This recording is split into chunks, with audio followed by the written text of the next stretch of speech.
देखिए, ये मिथिला की पावन धरती है। उच्छेद भगवती, सिद्धपीठ और माता सीता की धरती है। इस धरती को प्रणाम। ये महाकवि कालिदास जी की धरती है, इसको मेरा नमन। यहाँ एक आध्यात्मिकता की धरती है, आध्यात्मिकता का मिसाल है। आपने इस देश को बहुत कुछ दिया। इस देश के निर्माण में, इस देश के अध्यात्म में, इस देश की राजनीति में आपकी बहुत बड़ी भागीदारी है। तो सबसे पहले मैं चाहती हूं कि खास तौर से जो नौजवान हैं,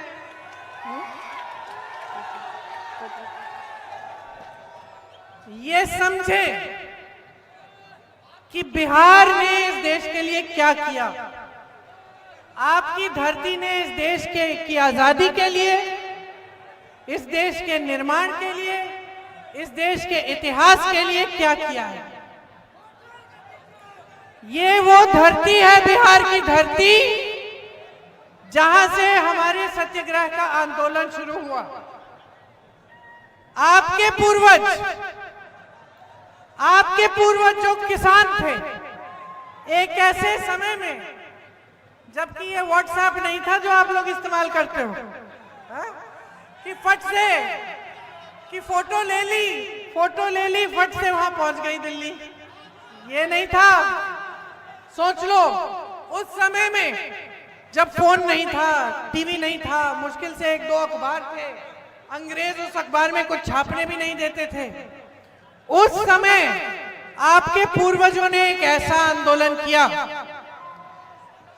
ऐसी वीरता, ऐसा धैर्य दिखाया कि महात्मा गांधी तक उनकी आवाज पहुंची और महात्मा गांधी जी यहां आए उनकी समस्या को समझने, और उन्हीं से प्रेरित होकर, यहां के किसानों से प्रेरित होकर महात्मा गांधी जी ने एक ऐसा आंदोलन शुरू किया जो इस विश्व में अनोखा आंदोलन रहा, अहिंसा और सत्य पर आधारित, जिससे अंग्रेजी साम्राज्य झुका और उनको यहां हमारा देश छोड़ना पड़ा। ये है बिहार का इतिहास, ये है बिहार की महानता, ये है बिहार का देश के निर्माण में, देश की स्वतंत्रता संग्राम में, देश की आजादी में, देश के संविधान बनाने में बिहार की भागीदारी। अब समझो और बातें।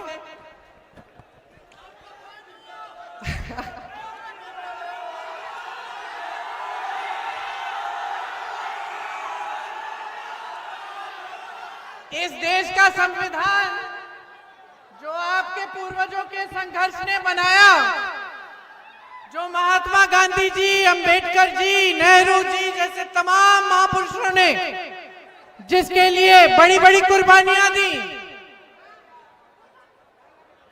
वो संविधान क्या कहता है बताओ।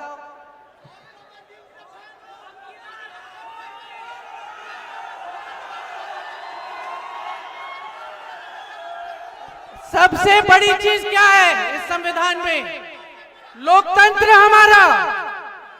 लोकतंत्र हमारा क्या है कि वो महिला जो वहां खड़ी है, कि ये नौजवान जो यहाँ खड़ा है, वो उस दीवार पे से जो हाथ हिला रहा है, वो आप जो इस छत पे खड़े हो, आपके अधिकार और प्रधानमंत्री नरेंद्र मोदी जी के अधिकार और अमित शाह जी के अधिकार और मेरे अधिकार और इस देश के एक एक वासी के अधिकार समान है।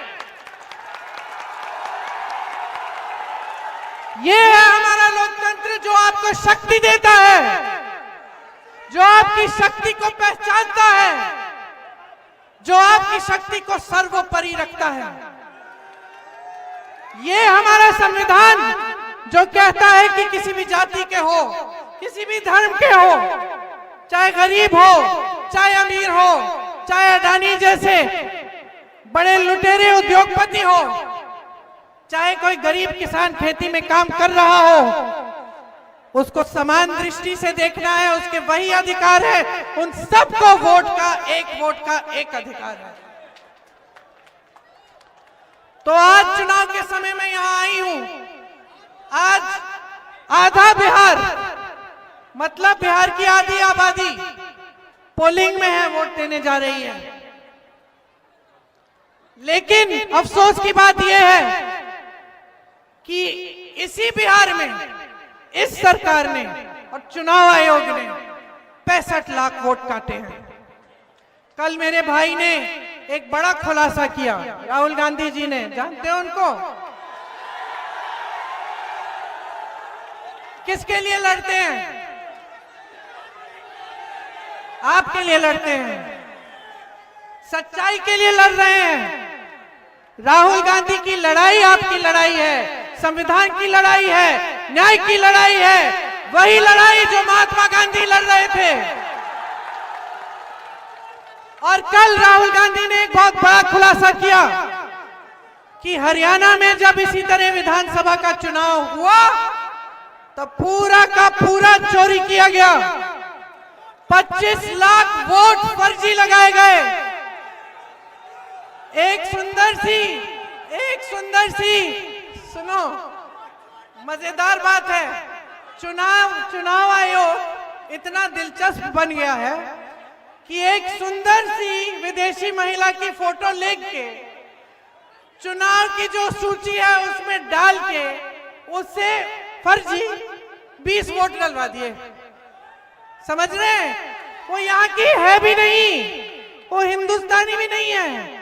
यहाँ बिहार के 65 लाख वोट काटे हैं, ज्यादातर महिलाओं के काटे हैं, मेरी बहनों के काटे हैं, जो अपना पसीना बहाती हैं, रोज खेती में काम करती हैं, घर पे संघर्ष करती हैं, समाज में संघर्ष करती हैं, कमा नहीं पा रही हैं, इनका वोट काट के विदेशी महिला का वोट उसमें डाल दिया है फर्जी।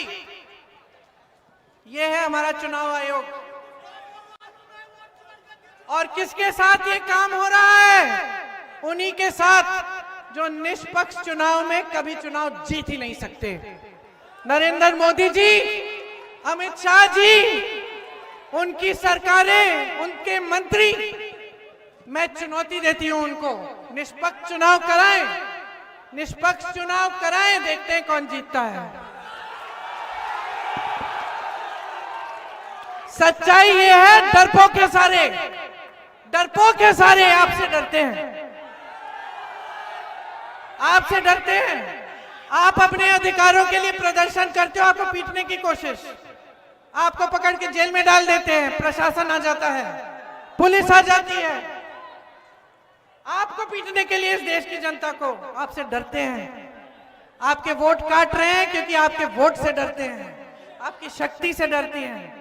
तो सबसे पहले तो अपने आप को पहचानो, इस देश की जनता हो, इस देश की शक्ति हो, पहचानो अपने आप को, अपनी जिम्मेदारी पहचानो।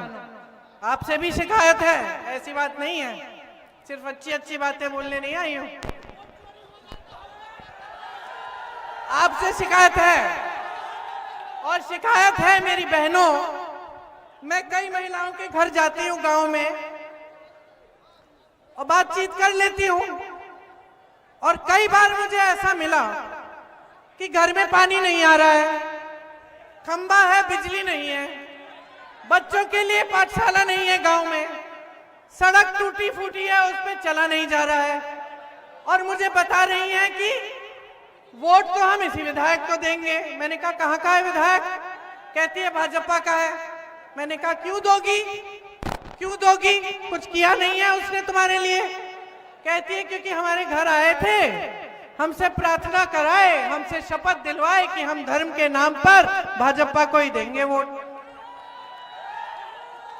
तो मेरी शिकायत ये है बहनों, जागरूक बन जाओ, समझ लो कि क्या हो रहा है तुम्हारे साथ। और भाइयों, जब कोई नेता सामने आए और ध्यान भटकाने की कोशिश करे, अब मैं यहां आकर इस बड़े मंच पे खड़े होकर आपको फिजूल की बातें करना शुरू कर दूं, जैसे मोदी जी करते हैं, मोदी जी कहते हैं कि कांग्रेस के पोस्टर देखो, उन्होंने पोस्टर पे तेजस्वी जी को बौना बना रखा है।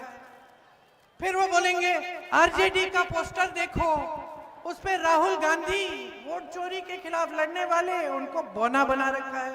अरे भैया, प्रधानमंत्री है और कोई काम नहीं है कि दूसरों के पोस्टर देखते रहो।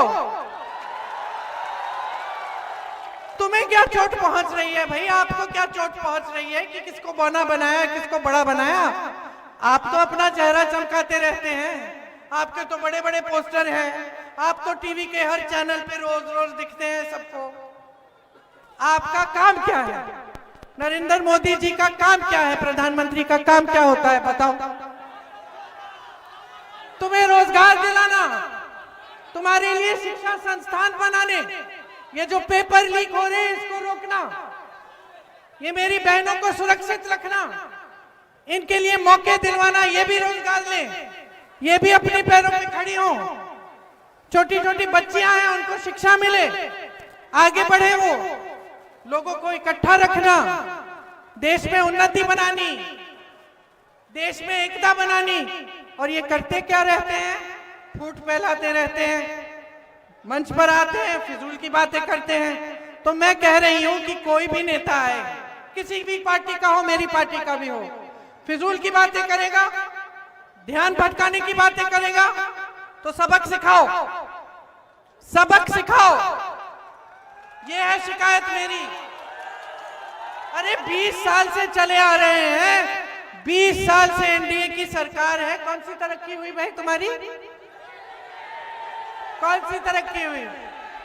आगे बढ़े हो तुम? अंगोछे वाले रोजगार मिला? टी शर्ट वाले नहीं मिला ना?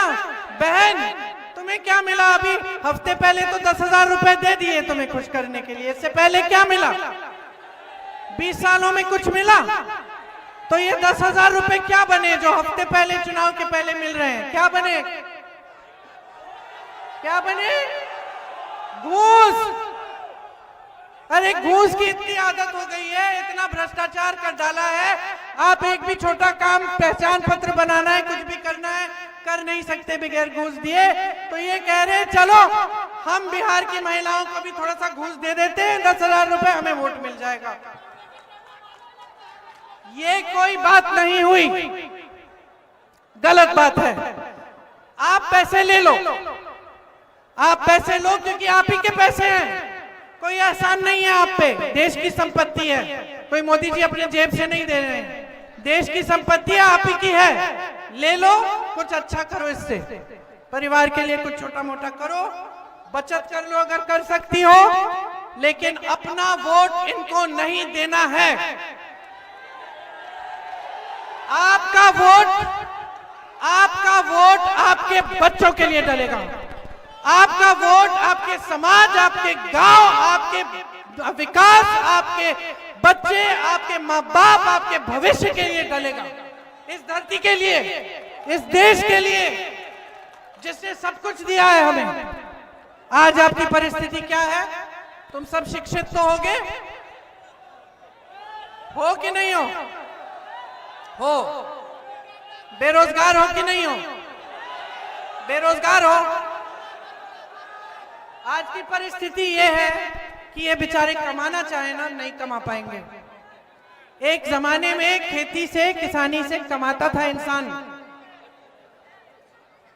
सुबह शाम मजदूरी करता था, कमा पाता था, घर को आ जाता था। आज क्या हो रहा है? आपको खाद नहीं मिलता समय पे, आपको उपज का दाम नहीं मिलता, आपको न्यूनतम समर्थन मूल्य नहीं मिलता,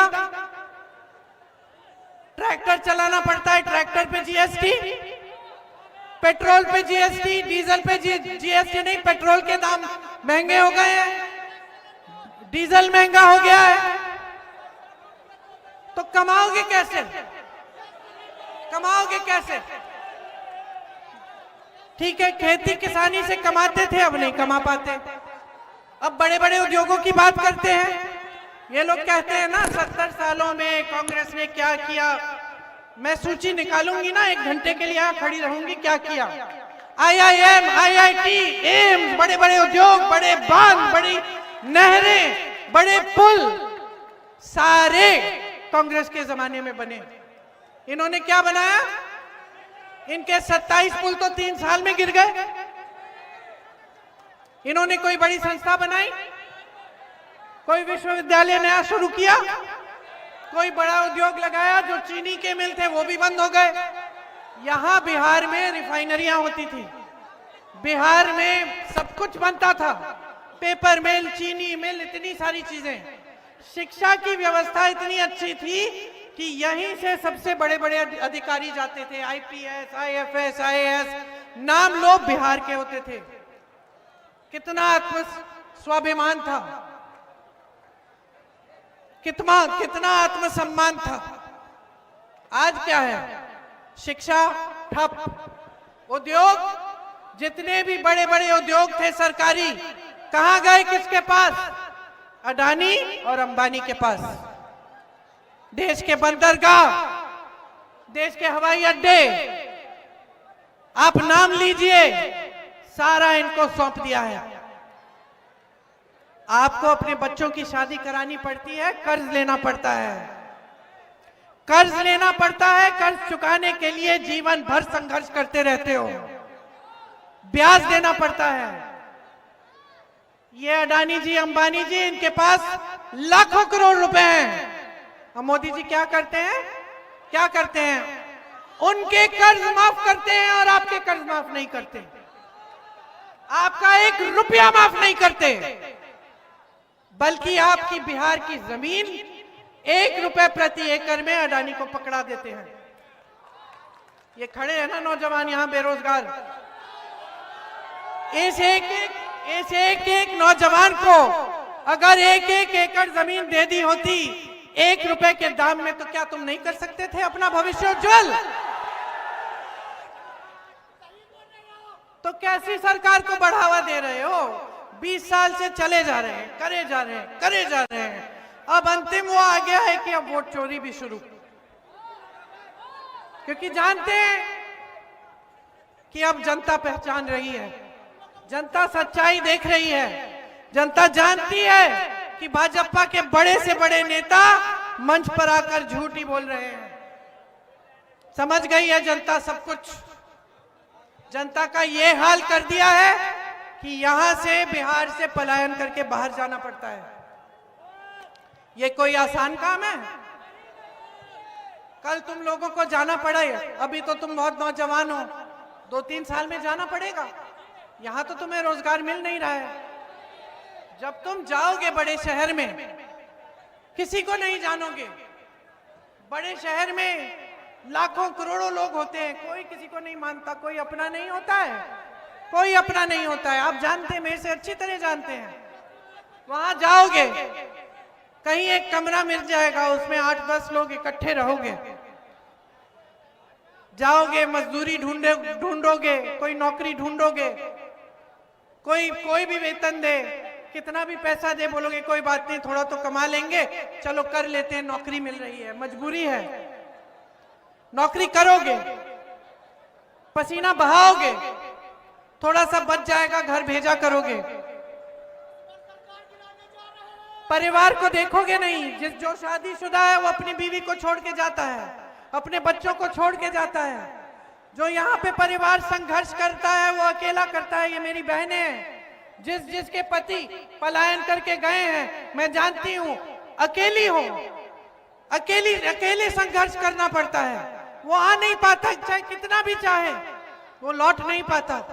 सिर्फ छुट्टियों में आएगा, छठ के लिए आएगा, दिवाली के लिए आएगा, बाकी समय सारे संघर्ष तुम खुद करोगी। बच्चों को संभालोगी, कोई बीमार पड़ेगा उसका इलाज कराओगी, किसी को अस्पताल या डॉक्टर के पास ले जाना है, इधर से उधर दरवाजे खटखटाओगे, भटकती जाओगी, अकेली हो। और वो वहां पे अकेला है और वो संघर्ष कर रहा है और तुम संघर्ष कर रही हो। आज ये बना दिया है बिहार को कि यहां नौकरी नहीं मिल रही है। क्या आपके दिलों में दुख नहीं होता कि अपने परिवार से इतना दूर जाना पड़ता है, इतना संघर्ष करना पड़ता है, और वहां शहर के लोग भी आपका अपमान करते हैं और आपको वो अपमान भी सहना पड़ता है। चुपचाप से पी लेते हो क्योंकि मजबूरी है। बिहार आओगे, वापस आओगे, यहां भी रोजगार नहीं मिलेगा, चलो सह लेते हैं, कोई बात नहीं, बोलने दो। ये स्थिति है आज आपकी, और आपको कोई जरूरत नहीं है कि कोई मेरे जैसे नेता दिल्ली से आकर आपको समझाए।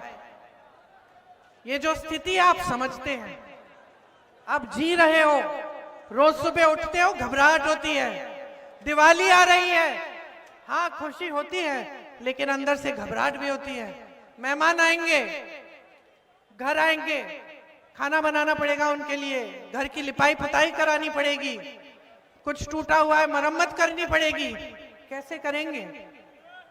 घबराते हो, चैन का जीवन नहीं जी पा रहे हो, और ये गलत बात है। गलत बात इसलिए कि जो सरकार है वो गलत नीतियों से आपका प्रदेश चला रही है। अफसोस की बात तो ये है कि आपके अपने नीतीश जी भी खुद नहीं चला पा रहे हैं, क्योंकि मोदी जी और अमित शाह उन पर हावी हैं।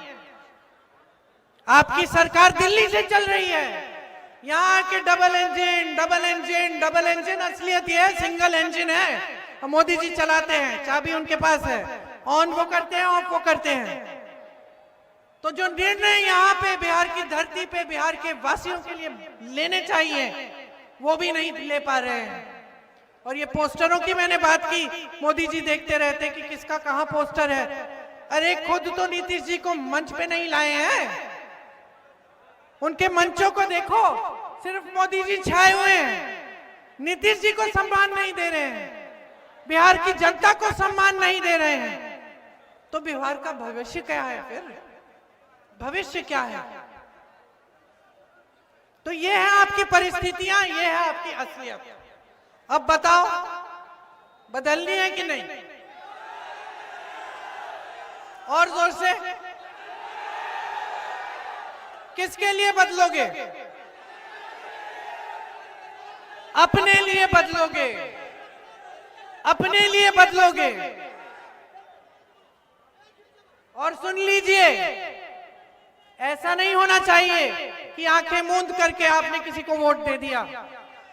आप देखो कौन क्या काम कर रहा है। कांग्रेस पार्टी की राजस्थान में सरकार थी, 25 लाख तक स्वास्थ्य बीमा मिलता था। मतलब तुम बीमार पड़े, भगवान ना करे लेकिन कोई बड़ी बीमारी हो गई, 25 लाख तक उसका इलाज सरकार दे रही थी। मैं जब गई राजस्थान तो मुझे ऐसे लोग मिले, रो रहे थे कि दीदी हार्ट का पूरा ऑपरेशन हुआ है, कैंसर का पूरा इलाज हुआ है, 1 रुपया नहीं देना पड़ा। एक महिला ने मुझसे कहा, ये जो स्कीम है ना, आप पूरे देश में लागू कराओ, इससे इतने गरीबों की मदद हो जाएगी। हम इसको बिहार में लागू करना चाहते हैं। करके दिखाया है, करके दिखाया है। इसलिए आज तेलंगाना और कर्नाटका में कांग्रेस की सरकार है, हर महीने महिलाओं को पैसे मिलते हैं। गरीब परिवारों की महिलाओं को 2500 रुपए हर महीने मिल रहे हैं। हम यहां पे भी आपको 2500 रुपए हर महीने देना चाहते हैं। भूमिहीन परिवारों को हम मकान या 3 से 5 डिसमिल जमीन देना चाहते हैं, और वो जमीन मेरी बहनों आपके नाम होगी, आपके नाम में। और जो पैसे आएंगे सीधे आपके खाते में आएंगे, ताकि आप मजबूत हो। आपका जो विधवा पेंशन है वो 1500 रुपए होगा, और हर साल 200 रुपए बढ़ाया जाएगा। जो दिव्यांग पेंशन है वो 3000 रुपए किया जाएगा। मनरेगा में मजदूरी 300 रुपए में मिलेगी, तो मजदूरी के लिए 300 रुपए मिलेंगे, और मनरेगा के दिन 2 गुने किए जाएंगे।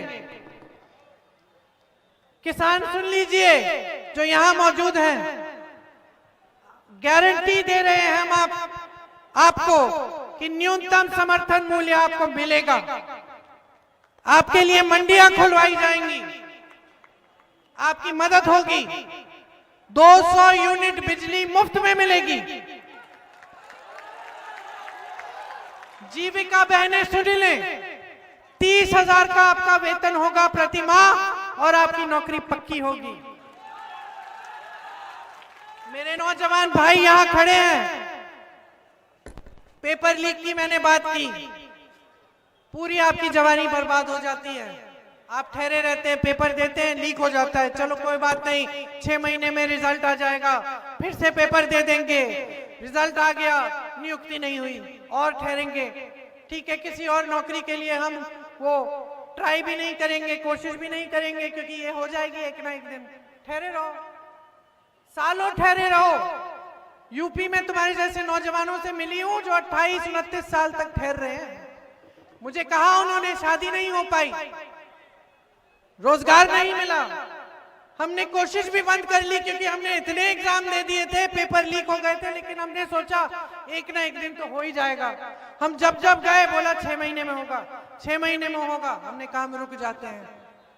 तो इस चीज को बंद करने के लिए, इन घोटालों को बंद करने के लिए एक जॉब कैलेंडर निकालेंगे। उसमें जिस दिन आपका पेपर होगा, जिस दिन आपका रिजल्ट निकलेगा, जिस दिन आपकी नियुक्ति होगी, वो पहले से हम आधारित कर देंगे, निर्धारित कर देंगे। और अगर किसी ने उसके साथ खिलवाड़ किया तो उस पर सख्त से सख्त कार्रवाई होगी। आज बिहार में हजारों सरकारी रोजगार, सरकारी पद खाली पड़े हैं। हमारा सबसे पहला काम होगा कि हम उन पदों को भरें, और हर गरीब परिवार में जहां एक भी रोजगार नहीं है, वहां हम रोजगार देने का पूरा प्रयास करेंगे। और सुन लो नौजवानों, अगर अपना कोई कारोबार शुरू करना है, छोटा सा, अपना छोटा सा बिजनेस, सरकार आपको 2 लाख रुपए देगी, और हर विधानसभा में 10 करोड़ रुपए अलग से मिलेंगे विधानसभा को, कि यहाँ पे स्थानीय उद्योग लगाए जाएं ताकि स्थानीय रोजगार आपको मिले। मेरे भाई ने सामाजिक न्याय के लिए एक बहुत बड़ी लड़ाई लड़ी है, लड़ रहा है और लड़ते रहेगा जब तक न्याय नहीं होगा।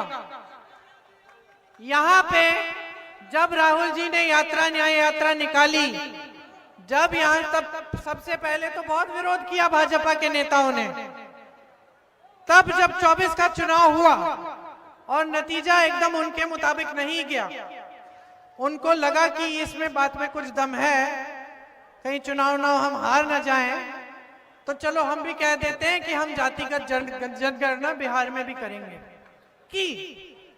फिर क्या किया, उसको ठंडे बस्ते में डाल दिया, कचहरी में गए, ठंडे बस्ते में डाल दिया, क्योंकि नियत ठीक नहीं है, आपके लिए न्याय नहीं दिलवाना चाहते। आज आपका प्रतिनिधित्व पूरा नहीं है, पिछड़ी अति पिछड़ी जातियों का, दलितों का ठीक ढंग से प्रतिनिधित्व नहीं है, चाहे जहां भी आप देखें। इसको ठीक करना है, न्याय दिलवाना है। इसीलिए पंचायती राज और नगर निकायों में ईबीसी आरक्षण 30% और दलित आरक्षण 20% किया जाएगा, और अति पिछड़ा वर्ग अत्याचार निवारण अधिनियम बनाया जाएगा, जिससे ये जो अपराध अत्याचार बढ़ रहे हैं बिहार में 3 गुना हो गए हैं। सबसे ज्यादा अति पिछड़ी जाति पर, दलित पर, अल्पसंख्यकों पर और महिलाओं और बच्चों पर। इस अपराध को रोकना है, और रोकने के लिए हम ठोस कार्रवाई करेंगे। निजी शिक्षा संस्थानों में भी ईबीसी, ओबीसी, दलित के लिए आरक्षण लागू होगा।